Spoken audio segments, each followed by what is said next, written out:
Hello fellow creatives, welcome to my YouTube channel. So today's video is a bonus video because I didn't post last week. So yeah, I'm just going to show you how to assemble this wig rack, but you can also use it for your bags or like for coats and all of that.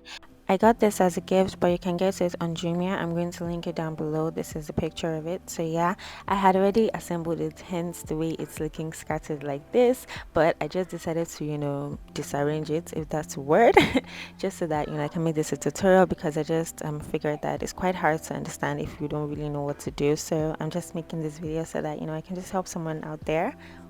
So we have different sizes and shapes of the rods included in the pack. So as you can see, we have this straight one. So this is what we're going to be connecting all the other rods to, and we're going to call it rod A. And then this one is rod B. We're going to be calling it rod B, which is the top part of the rack. And then this is rod C, and then this is like the bottom part. These are the legs, and then this is rod D, and that is like the smallest part. We also have like different casings. I would call them casings. So yeah, as you can see, we have different sizes. We have the big size and the small size, we have the medium size, and then we have the big size. So you would see that in that manual, you have the numbers of all the things that you need. So yeah, for this one we have screws, and then we have these round things. I don't know what they are, I don't know what they're called, but they're sure used to, like, you see how I use it. Yeah, so that's like the what I say, screwdriver. So yeah, they included it in the pack, so you don't have to worry about looking for a screwdriver in your house. It's included in the pack. So then you want to get the one that has that thing there, because that's like the bottom part. As you can see there, yes, you want to get the one that has that, and then the one that has two holes at the bottom. So what we're going to do now is that we're going to connect that one that has the two holes at the bottom. We're going to get the rod C, the one that we called rod C, and then we're going to connect it to this big rod right here. Okay, so as you can see, that one has two holes as well, and that is like the bottom part of the rack. Okay, so as you can see, I'm just going to get a screw. Is this what they call it? Yeah, I think it's a screw. I don't know, but yeah, we're just going to get the screw and just put it through the hole. And after I put it through the hole, we're going to put these round things into there, like so. So as you can see, I'm just like putting it there. So you would notice that it has like a kind of curve. So I just noticed that, okay, so I just figured that I guess that the curve is supposed to go with the rod. So yeah, I'm just ensuring that it's going with the rod and that it's curving around the rod. Yeah, I just think that that's the way it's supposed to be. I don't exactly know. So yeah, as you can see, I'm just putting it together, and then I'm just going to put the screw into the hole for the rod, as you can see. So yeah, you just want to be careful with this, because you don't want the white thing to like fall off, and you don't want the screw to come out. So yeah, once you just do that, then you just start turning the screw with this thing that they included in the pack. And once you notice that it's tight, that is that for that, then you just turn the other one. So yeah, that is that for that. You just repeat the same process all over.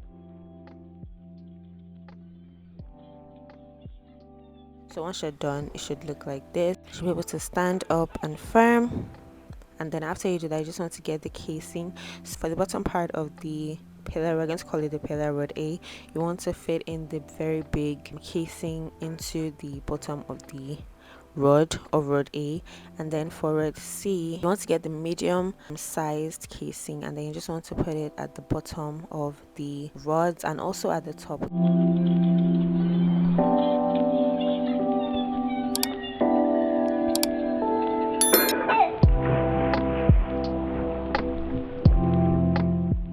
So yeah, then after that, you want to get the other rod A. You want to get the other rod A, and then you want to connect this short one, which is rod B. You want to connect it the same way we did with the screws and the round screw casing, I guess. But first of all, you just want to take that big round casing and just put it at the top. Okay, so we're putting it at the top and at the bottom. Yeah, so you just want to get the screw, and then you just get the round screw casing, I guess I'm going to call it that. And then you just want to do the exact same thing that we did. Put the screw into the hole, then fit in the casing to the rod, like so.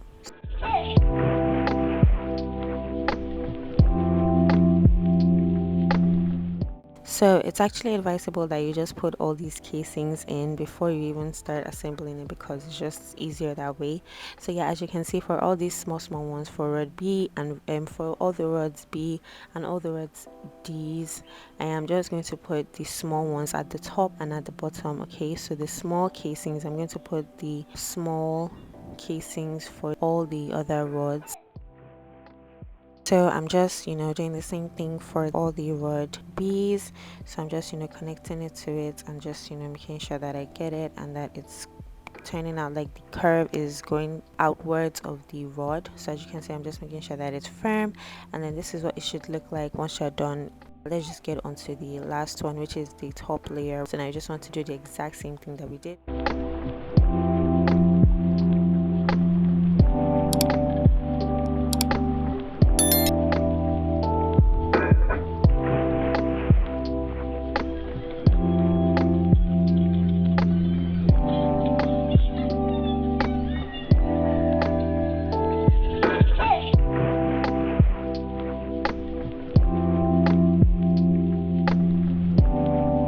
So as you can see, I'm done with it, and yeah, so that's just what it's looking like. This is the top half of the rack, and then this is the bottom part of the rack, as you can see. So it should be able to stand without falling. So what we want to do now is that we just want to connect the top half of the rack to the bottom part of the rack. So you will notice that there's a hole at the bottom part of the rack. We're just going to fit the hole into the bottom part of the rack like so. So you just want to turn it and turn it and turn it until it fits in properly. So that is it for the rack. Honestly, I really love this rack. It's so cool, and it's honestly so tall. So as you can see, it's literally taller than me, and it's just so cute. So yeah, this is just the final result of the rack. I really like it, and yeah, it's just so functional. I don't know where that one went, so I don't know where it ran to, but all the casings were complete. Okay, so I'm just going to find it later on. And then this is what it looks like with the wigs and my wigs on. So it's able to take a total of 12 wigs altogether. Yeah, so that is it for this tutorial. If you're new here, thank you so much for stopping by. So on this channel, I inspire the creative in you by posting videos on mostly sewing tutorials, but I also dabble in fashion style videos, fun DIYs like this, and bead making. So yeah, if you know that those areas are what you're interested in, go check out my playlist and make sure you subscribe so you don't miss out. Bye.